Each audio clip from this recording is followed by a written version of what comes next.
understand that propaganda is a persuasion, a persuasive emotional appeal to accept certain notions which seem to be solutions to problems, simplifications to very complex problems. And an ideology is a belief or myth system which is not based on facts and evidence, but appears to be the truth and does not allow for any sort of alteration, any sort of notion which might counter it. You either believe it, then you're okay, or you don't believe it, then you are an opponent and will be not only criticized but put down, and your value, because you have different notions, will be diminished. In other words, you will be labeled as an outsider, as a person who cannot be accepted because the reasons which are given in this ideology, if we can talk of reason, are not acceptable by you. So an ideology is a closed system which professes a truth which is not substantiated by facts and evidence, but appears to be the truth. At least that's the way it is advocated. And if people don't accept it, then they will be labeled opponents. Now, the more ideologically we think, the more closed-ended our thought process is, which is not based on facts and evidence, the less we will be able to act logically and rationally. And National Socialist ideology is precisely that. It professed to be the truth. It professed only to be the truth, but solve problems, conflicts, political, social, economic, and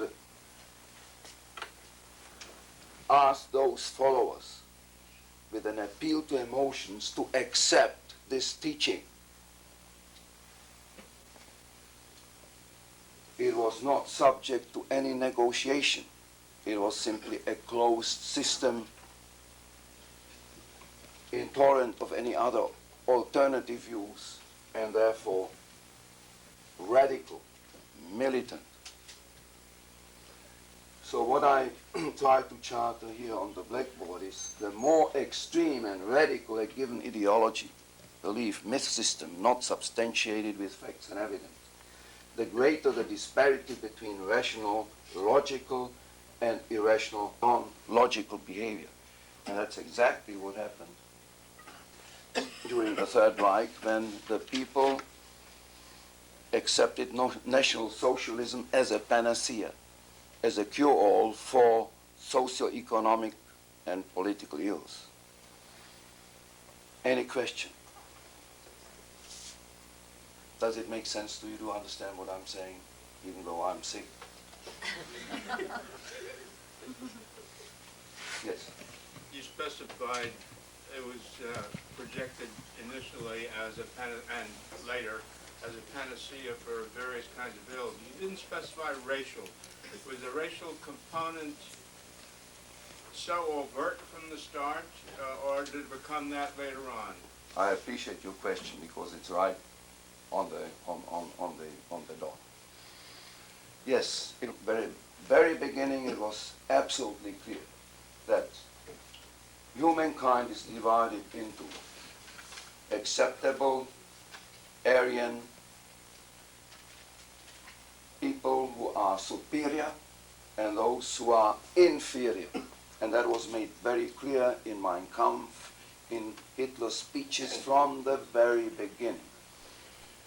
Anti-Semitism was one of the components of that ideology.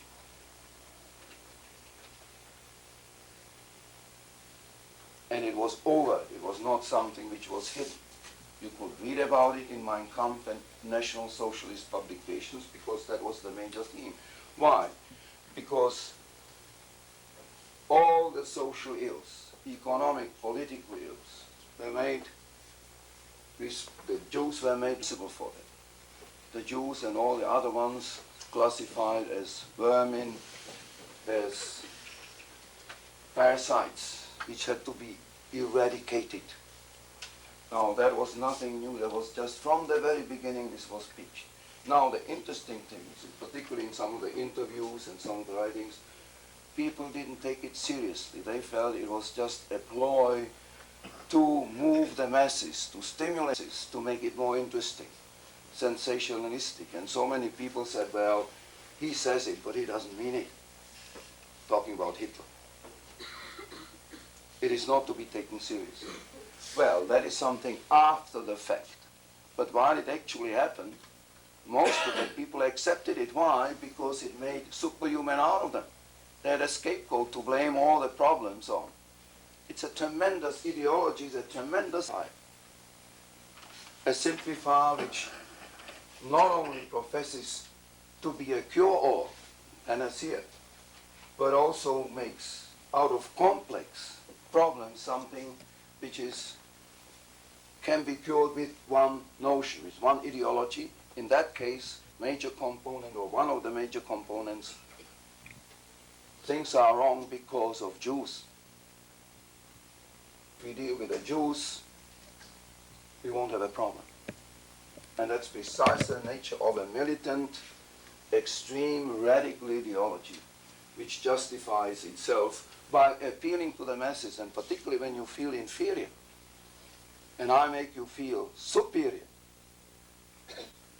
it'll have tremendous appeal, and therefore it will respond to with support.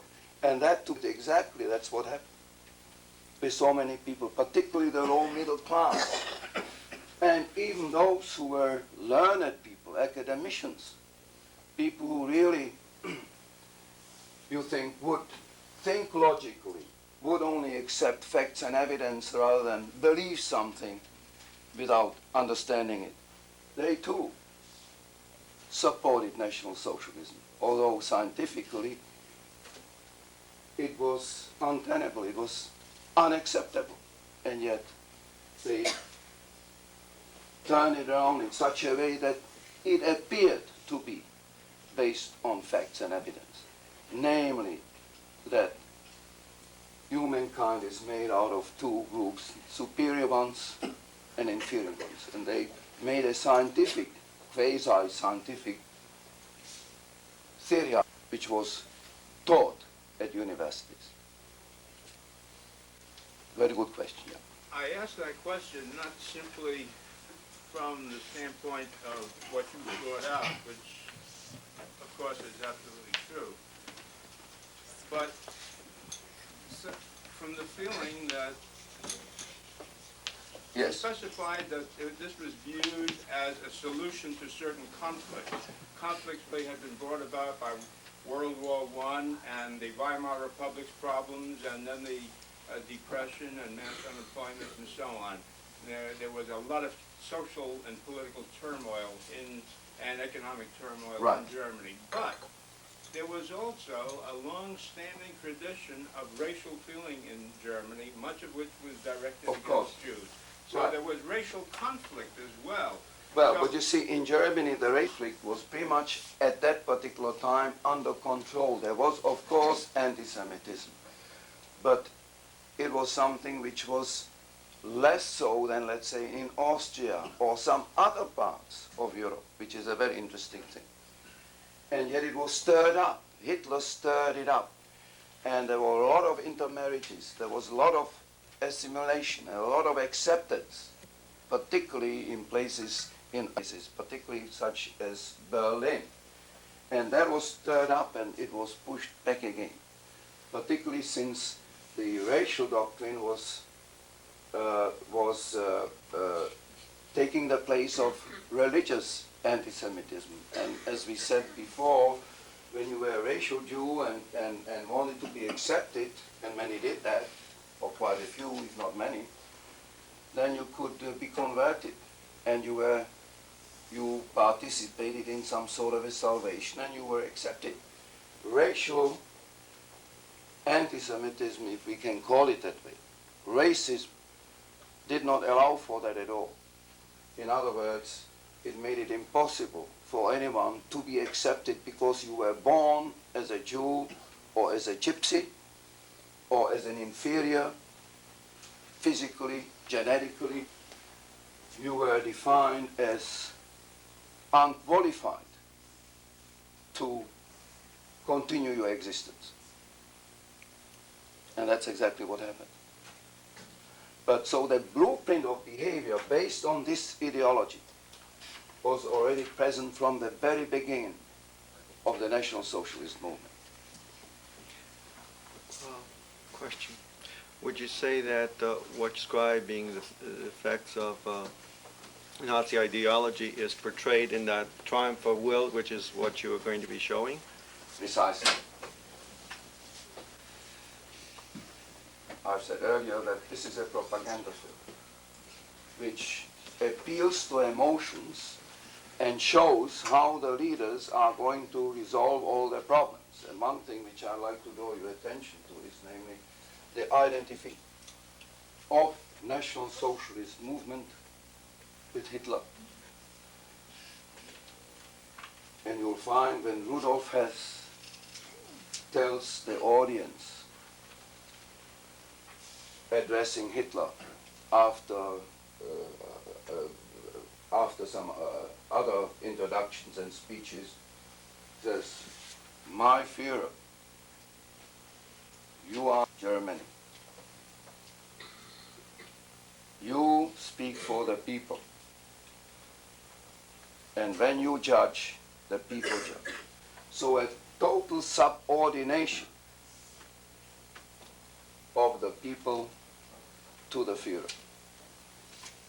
And in reality, this actually was taking place because of the type of organization which will be discussed next week, and because of the ideological notions which then were reflected in all walks of life, in bureaucracy, in the administration, and what have you. And that made it possible that indeed the people identified with Hitler and his ideology, his charismatic appeal, and this appealing ideology which was embraced. So they made it to Hitler's dictates.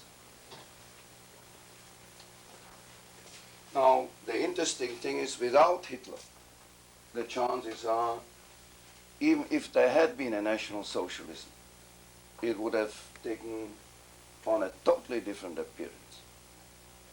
It would have become something totally different, and certainly, if one can certainly about something which is a spectrum, there would have not been a mass extermination of the Jews, gypsies, or what have you. And this I can tell you because I talked to former Nazi leaders who dissociated themselves from Hitler at a relatively early time. People like the Strassers, the Strasser brothers, Gregor and Strasser. And they said, although they also were anti-Semitic, but this sort of radical notions of the ideology they even couldn't accept, so therefore they parted company, and Gregor Strasser was, of course, assassinated during the Röhm coup in 1934, and Otto Strasser was able to escape into Czechoslovakia, and from there he went to Switzerland and some other places, and to escape the assassination attempts which he was exposed to. Any other question? Okay, so what you need to look at, and I'll comment from time to time if I still have some strength. I almost collapsed on the floor before I came, so I'm not thinking as clearly as I should. I'll comment as much as I can at you can see how the film portrays Germany, the traditions, and the new movement which unifies a nation. The old tradition, the German tradition on one hand, and then the new movement which revitalizes Germany and brings about a unification and a solution to post-World War I problems. Yeah. What was the name of that woman? So you've got the technology, you've got the sky.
The generals bought the brown shirts, who were the rowdies. They brought the attention, the public, something was wrong. And after he saw that they were no longer useful to him, he eliminated them. The famous putsch in 1934. He got rid of the generals. He sided with the military. Because he was preparing for war. And the brown shirts, which were just a bunch of malicious thugs, that's what they were, he then finally realized he made the right decision. We can do without them, but we need the organized military to win the war. So that comes out very, very strongly when you see that film. This particular time, was there ever an That was right. Just for this? No, that was part of the whole organization, a minister of youth. But before, prior to, like in World War I, there was no youth minister like from Canada. No. So the youth were not indoctrinated? No. I think what I really saw in the film was the lack of anything. I mean, I could see the ideology because in his face, in Hitler's face, you could see that nothing would be allowed. You know, I felt like at any time he was just going to pluck one of those people out of line and say, you know, what's wrong with your haircut or something. I mean, I just could see, I felt like, you know, slinking down. I just felt I could just see what tremendous power he had over everyone, just by his facial expression alone. It was just, I'm not surprised, because I could see where there would be a great deal of fear, because he projected that image, and I felt like it was definitely there, and it wasn't something that it was escapable. I mean, people could fight against it. I'm sure, but really see how indoctrinated everyone was. It was just amazing. Yeah, I think that was came across to me too. I mean, here they had, the culture was there, the old traditional dancers and so forth, and you could see the pride in their face that they were dancers and they were passing on this tradition, and one way they were doing it was by parading down and being proud, and then, you know, saluting too. And the other thing that caught me off guard was bird, just like our American eagle behind him, and then eventually they moved their arms down, and it's like the generals were almost doing the salute that we do here in the States. Isn't that a Roman salute, the Nazi salute in that Gustav? Isn't it coming from Rome? It probably has some. Say the swastika comes from India. From India, yes. It was a death sign originally, wasn't it? No. The swastika, Oh, peace? the peace sign. Right. I haven't seen any fear. I didn't notice any fear. Well, he uses a lot of hateful words when he speaks, too. might, but I Liars, thought- and he doesn't... It was almost a feeling of safety, like really has to me. I mean, like they all felt like they were like, I don't know, being taken care of, being protected. You said you felt that way, safe, like Daddy was taking care of everybody, we don't have to think, he knows what to do. No, I felt frightened As a little boy? as a little boy. So just the swastika itself to me was a frightening appearance because it was overpowering, and the determined looks on the people who were joining the party, and they all flocked to join the party, was, as a child even, I felt very helpless and scared. I'd like to add one more thing. This matter of marching and music and celebrations was a constant part of National Socialism. Right from 33, in order to make the people feel good, to forget them, to make them feel that they're part of a sum total of community. They were always celebrating. There was always festivities going on. Were there Jewish people involved in this parade? And I think about So what happened did they get swept up in it? Did they think it was... They were not allowed to participate. They were non-Aryans, so the Jewish people. Did you find yourself swept up in watching this thing? Did you? How did you? Because I'm watching what I know is a propaganda film about Nazis. You mean you did not enjoy some of the parades and the flags? You did not somehow, for a moment, get caught up in any of that pageantry? What I saw us both do, we both sat here like this. She Yeah, my body language was like this. And we both did this, like we were resisting the intrigue of the film. It's what I personally was doing. I was like, I'm going to read it. Hateful stuff, I couldn't get into it. I mean, this is such venal, disgusting. I mean, what this represents, it just didn't do it. It didn't emotionally get me going because I know what it's all about.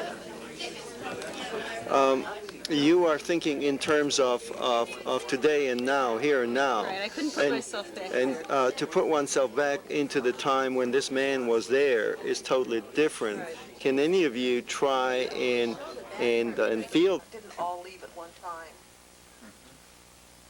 All right, that's a question. And parallels in any society of the uniforms and the marching and parade. What is it within human beings that needs to do this kind of grouping together? And how it, in fact, does happen, not only there but other places. All right, how about this group? Well, we sort of discussed how all of this power wound up in Hitler, and this gentleman back here made good points of during the reviewing of the troops, where the commander or the lieutenant or the platoon leader of all these various troops would come and stand next to him, but he would be stand lower than Hitler. And he talked about Mussolini and Hitler in previous movies. They used to one another, who would get the higher position. And of course, in professor positions and in preacher positions, they're always on the dais, always higher Right, than... right, so he was had the most. All right, how about this group? Well, we talked about several things. One was a comment made that, gee whiz, you'd think that people, what kind did they have that they couldn't see through this as a manipulative process? And then, some of us played the devil's advocate and said, well, there are some people, this might have not been as profound to the elite in Berlin, because, we've already been told it was less anti-Semitic activity and whatnot in Berlin. But for the average Joe who was going to go out in combat for him and whatnot, it's easy to see that this filled a niche in his self-esteem, that pulling the past up to the future and saying you're the son of Wagner and all of that you're a member of a truly exceptional organization. See a lot of the, I think, type of emotion at a professional football game. I become a Raider, We had someone in the group who was actually there at that time, and he shared how the experience was for him. And we came across with the same kind of what we used with the Olympic, what's happening here in the States around the Olympics. And also just the symbols that we use, the bird and the salute. And you can imagine that people maybe had never seen a film before, and that they would be drawn in just by the mechanics of it, and then get the message. And I also got the feeling that if I were against Nazism, I would feel like I was the only one. All right, how about the group back here? One of the questions that was raised in our group was how this film was anti-Semitic, and through our discussion, we just kind of came to the conclusion that one of the main reasons was people in the film were all of Hitler's, quote, perfect people. Blonde hair, blue eyes, tall, very good-looking people. Except And girls, and we also agreed with the reason that this film has appeal is, I can see why people 50 years ago would have sat through 5 reels of it. It's something that was exciting and new. Oh, hell. All right, approved. Well, we were impressed with the technology and the craft involved, but I think we were also maybe underlying all of our kind of reaction, our concern, was the question of whether or not it is the human responsibility, the individual responsibility, to be the only one. And I think that's our controversy. Where was individualism? Where was the opposition? And I think we were concerned about that question of the references to we Germans ignored the fact that hopefully there was German descent someplace, and that there, of course, clearly was survival, both German and Jewish survival of that phenomenon. And personally focused on John as he stood, that he is a survivor. And maybe symbolically, that's what we are concerned, that something in somebody survives this kind of clever technology and craft and trying to mobilize people to kill others. All right, well, you've given some very interesting questions. John, did you respond? Let's start with your question. Well, first of all, to believe that things would escalate, that things would get worse, that was one thing. That was the major thing. And I talked to many of my relatives when things were just obvious already. It was just before World War I, World War II, and they still didn't believe what was in store for them. They didn't want to believe. They couldn't believe. Other thing is, you just simply don't leave a country if you don't have enough money, you're not interested. So, also to leave a country which is your home is not a very easy step to make. It's not something which comes easy. especially when they didn't want to believe that things could get worse, that things could escalate. And so these were some of the major reasons why people didn't leave. First of all, they didn't realize what would happen. They simply couldn't foresee what was going. They did believe that things could get worse and would escalate. And then the second thing, it was not easy for them to go to some other place and be accepted, particularly when they didn't have any money and no profession which was needed in that particular country. Anti-Semitism in the film. There is no direct anti-Semitism in the film. You haven't seen the whole film, it's 91 minutes. But there is no direct anti-Semitism. Indirectly, they appeal to German tradition. And very clearly the Nazis are trying to represent that they represent all of Germany. There are the people coming in their folk costumes. There's a direct effort to place the film in an historical context. Remember at the very beginning where they talk about, they start the film off with the lines that it's 20 years after the Great War and 16 years after the German Passion. Well, the German Passion is really the crucifixion of Germany in the Treaty of Versailles. And so the Nazis are clearly putting themselves into the context of German history where they represent the resurrection of Germany. There's a real religious and emotional appeal in that. And of course, where Hitler needed to, he simply falsified. For example, they started the rally out with a statement about Field Marshal von Hindenburg, who had been the president of Germany. Well, Hitler had run against von Hindenburg and lost. I mean, Hindenburg thought Hitler was a lower class troublemaker, and he didn't want to bring Hitler into power, but he was forced by the circumstances to do that.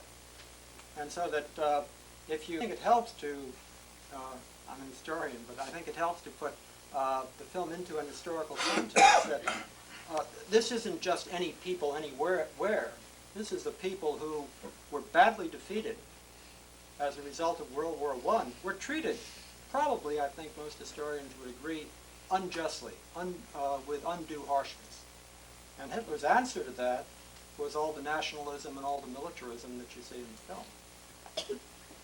You, however, to try and put into all of this propaganda we saw, all of the kind of analyses of the German problems and the Jewish responsibility, and to see if you can describe for us how anti-Semitism was very much a part, maybe indirectly, but very much a part of all of this, because it was intended to achieve the goals which had been designed by Hitler and others prior to the development of Reich. But you said that it was not there, and I think... Well, it's not in the film. You're talking about the film. The film itself. I'm talking about the film. Well, the film was very clear that there were no Jews in the film. No, but was there anti-Semitism? Was it intended to achieve the goal of genocide?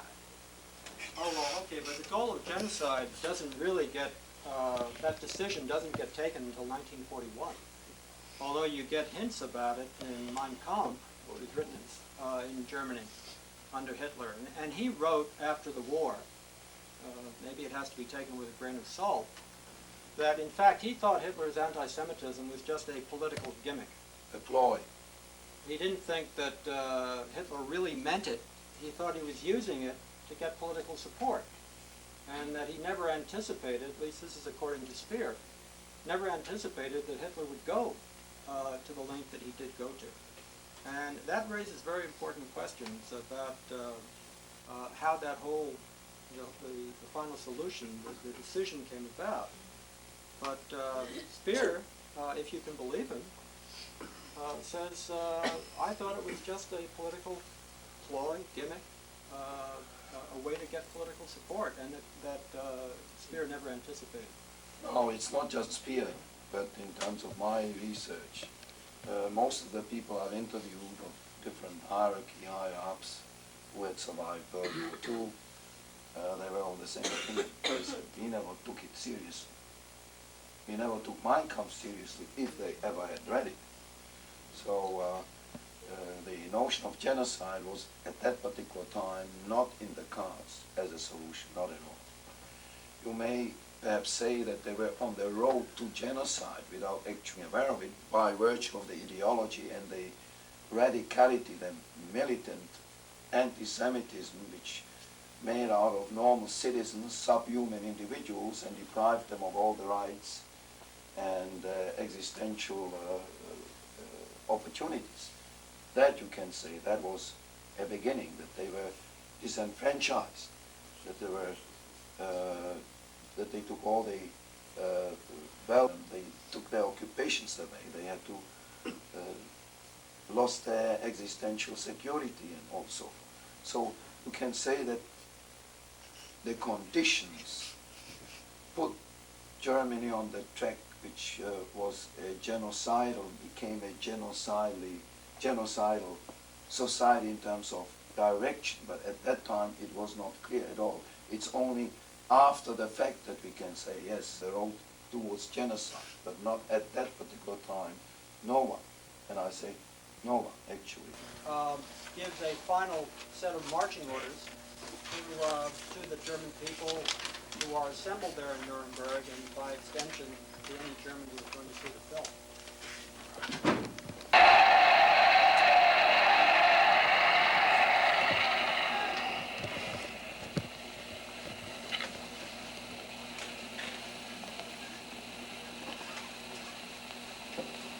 Der 6. Parteitag der Bewegung geht zu Ende. Was für Millionen Deutsche, die außerhalb unserer Reihen stehen, vielleicht nur... Well, I think part, I mean, you know, passions get aroused after 4 years of warfare in which millions of people died.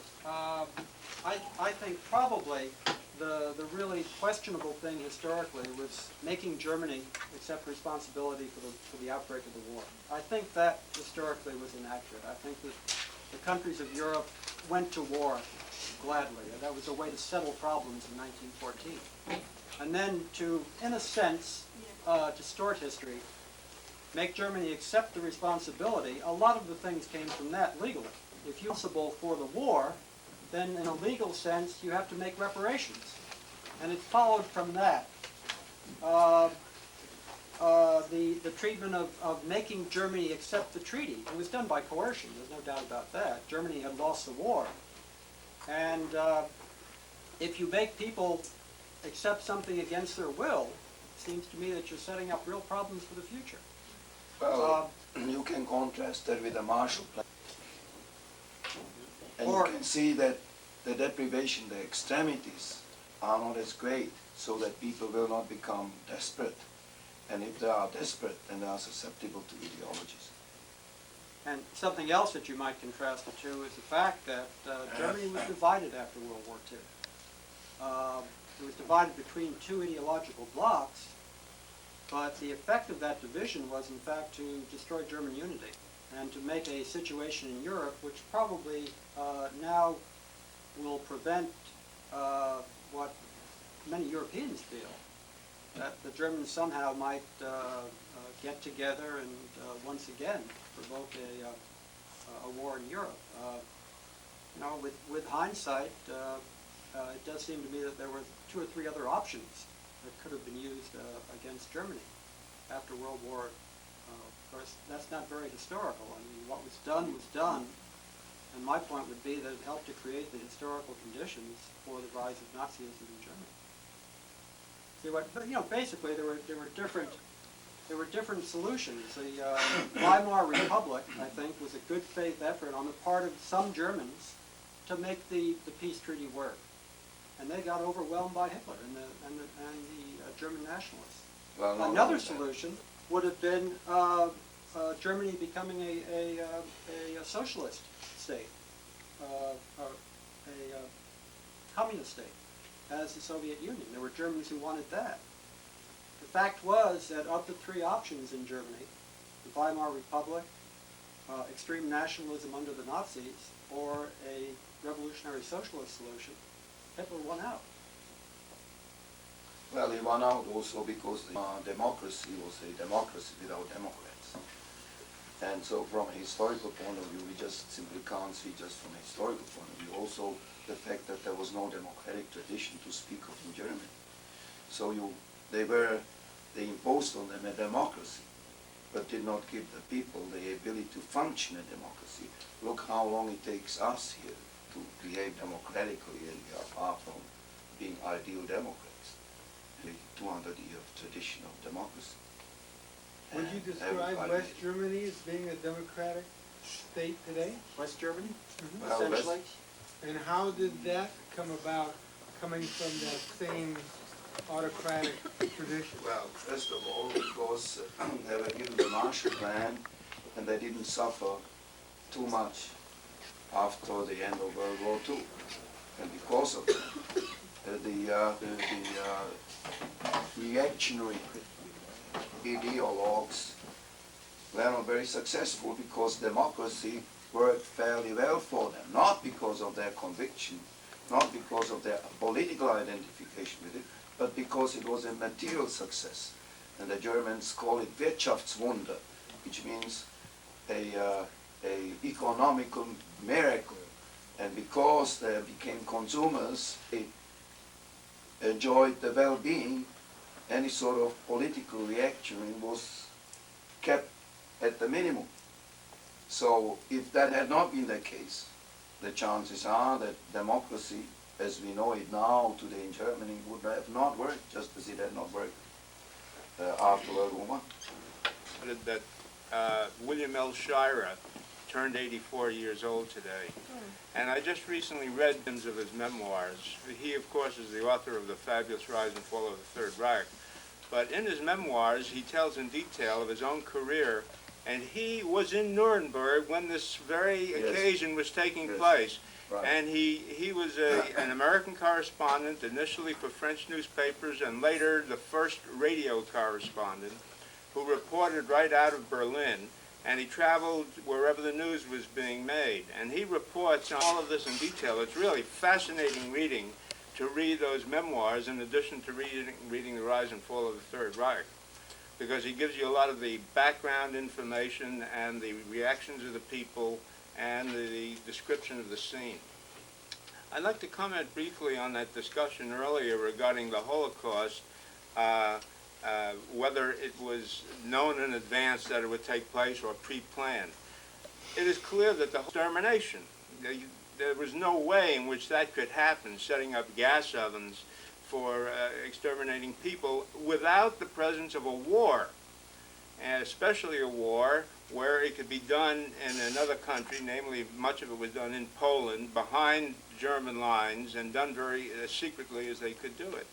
So, and it wasn't clear what Germany's long-range plans were. Clearly they were to rearm. Clearly they were going to make territorial demands on certain areas and unify and recapture lost territories and so on. But whether they actually thought that it would be a world war of the kind that did develop is unclear at this point. And consequently, they couldn't have pre-planned a Holocaust as such. But I found one interesting symbol right there in that film of the future to come. When he was speaking at that outdoor scene and describing the recent events in which the SA had been purged, there was an individual in a black uniform standing to his right, from where I sat, he was up at the right, Heinrich Himmler. He was the one who was very much in favor of putting the SA down, because there had been a lot of conflict and competition between the SS as to which would be predominant in terms of being these stormtroopers. And the symbol of him being up there, him being the evil genius really in carrying through the Holocaust, to me is a sign really right there in 1934 that this would happen. I mean, we can only see it with hindsight, of course, but because a man who was charged really with the worst offenses against the Jews in Germany even before the war began. It was the stormtroopers that were the ones who carried forth all the actions like Kristallnacht and the other events that took place in Germany. No, that is interestingly not proven at all. But that was not the evil genius in the whole thing, but he was the man who took the orders. He was not an initiator by any means, but he was a very faithful servant who executed all the orders. What is important to understand that after Rome was purged, the SS came into their own, that they're subordinated to the SA, and that is a very important thing to do. Indeed, Rome was Himmler's boss until his assassination, his murder. And then they developed very quickly the secret state police, and the secret state police, it became a police state. They developed Germany into a police state which was not obvious. People who were not able to see behind the scenes. And the interesting thing is that, and I always keep on saying that, repeating that, and I think it is pretty reflective of what I'm trying to, illustration of what I'm trying to say, that no one knew anything about concentration camps, but everyone became afraid to get into one. Logically, they couldn't figure out what Hitler was trying to do. There was one person in 1936 who really predicted the catastrophe that happened, and that was Carl Jung. There's an interesting essay entitled Wotan, which was, Wotan was the German god of war, the ancient god of war. And Jung, of course, believed in the idea of the historical unconscious that could be transmitted. And what he saw in Hitler was the so-called movement of German history. The berserkers were people who rampaged over Europe, looting and raping and destroying everything in their path. And Jung made the astonishing prediction in 1936 that Europe was in for a Holocaust. Well, he didn't use the word Holocaust, but that Europe was in for a bloodbath. And everybody, I'm sure, thought that sure, that's a prediction. It's illogical. No evidence for that.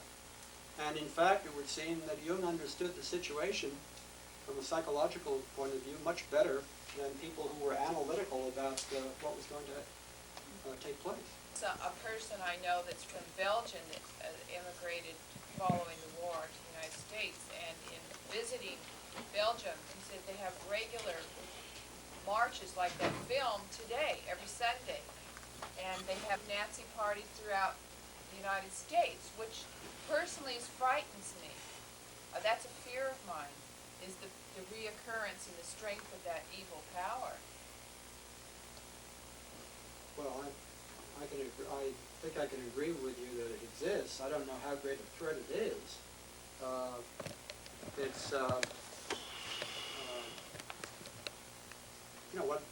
There are obviously people in the world who believe in race and who believe in the separation of races. And to the degree that, for example, the Aryan nation in the United States does not accept that the United States is fundamentally a multiracial and multi-ethnic society, then those people represent a threat to the country. But I think at the same time, it's a threat that you need not hate.